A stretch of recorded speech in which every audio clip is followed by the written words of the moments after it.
Vous êtes séparés, mais malgré tout, tu arrives quand même à avoir des discussions par message avec ton ex. Encore mieux, il arrive même que ce soit ton ex qui t'envoie des messages. Mais du coup, est-ce que ça va vraiment te permettre de le reconquérir? Eh bien, dans cette vidéo, on va voir comment interpréter tout ça et surtout comment tirer avantage de cette situation pour ta reconquête. Avant d'aller plus loin, n'hésite pas à liker cette vidéo et à t'abonner à la chaîne. Je publie du contenu toutes les semaines, alors pense bien à t'abonner et à activer la cloche si tu ne veux rater aucun de mes conseils. Maintenant que c'est fait, on peut retourner à la vidéo. Ok, ton ex t'écrit. Quand tu lui envoies des messages, il te répond. Quand il t'envoie des messages, tu lui réponds. Donc du coup c'est bon alors, tout va bien. Hola, hola, hola, hola. Tout doux les foufous. Et non, tu te doutes bien que si la vidéo ne s'arrête pas ici, c'est parce que même si à l'heure actuelle tu as toujours des échanges avec ton ex, il ne faut pas pour autant crier victoire trop vite. Ton ex t'adresse toujours la parole. C'est bien, c'est même une chance que beaucoup n'ont pas. Tout le monde le sait, le temps c'est précieux, et en un sens, ça veut dire que ton ex accepte de t'accorder une partie de son si précieux temps. Finalement, ça reste quelque chose d'assez positif pour ta reconquête. Seulement voilà, si tu veux récupérer ton ex, maintenant il faut que tu saches analyser la façon dont il t'écrit en prenant en compte le contexte de vos discussions. Par exemple, est-ce que ton ex t'écrit pour des raisons utilitaires?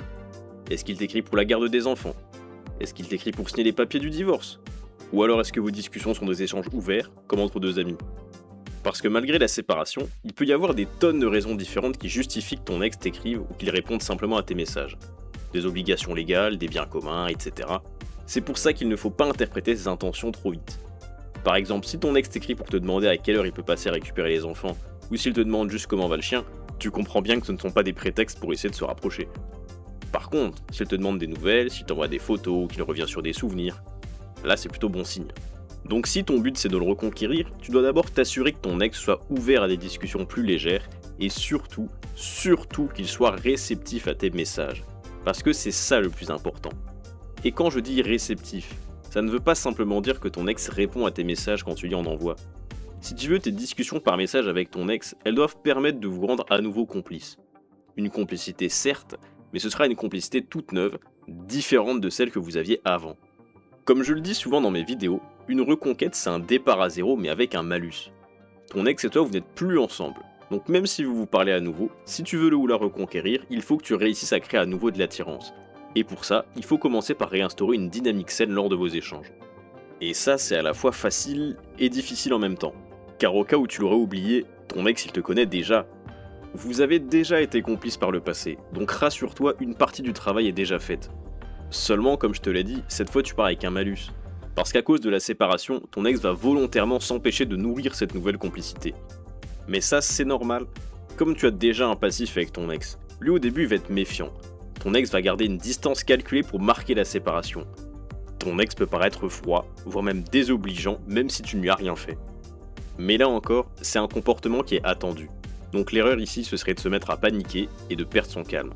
Dans ces moments-là, il faut savoir se retirer pour mieux revenir par la suite. D'un autre côté, si tu vois que les échanges avec ton ex semblent être un gros effort pour lui, s'il ou elle met toujours beaucoup de temps à répondre, si la discussion est vraiment difficile, cela peut vouloir dire également que ton ex ne sait tout simplement pas quoi te dire. Peu de gens y pensent, mais c'est une possibilité non négligeable, et peut-être que ton approche n'est pas la bonne, ou que le sujet est tout simplement mal choisi.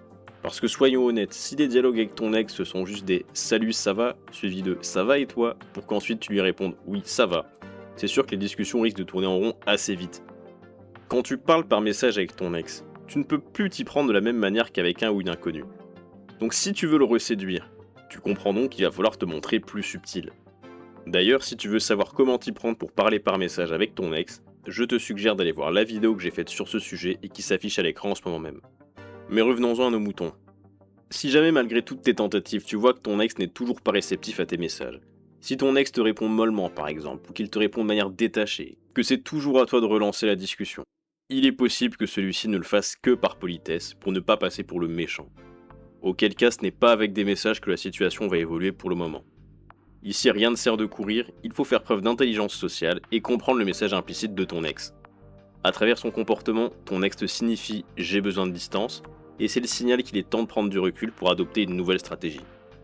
Finalement, ce qu'il faut que tu saches, c'est que ton ex se doute plus ou moins de tes intentions. À partir du moment où ton ex te répond, c'est qu'il a fait le choix de maintenir un contact, même minime, et qu'il ne ferme pas totalement la porte à un éventuel rapprochement.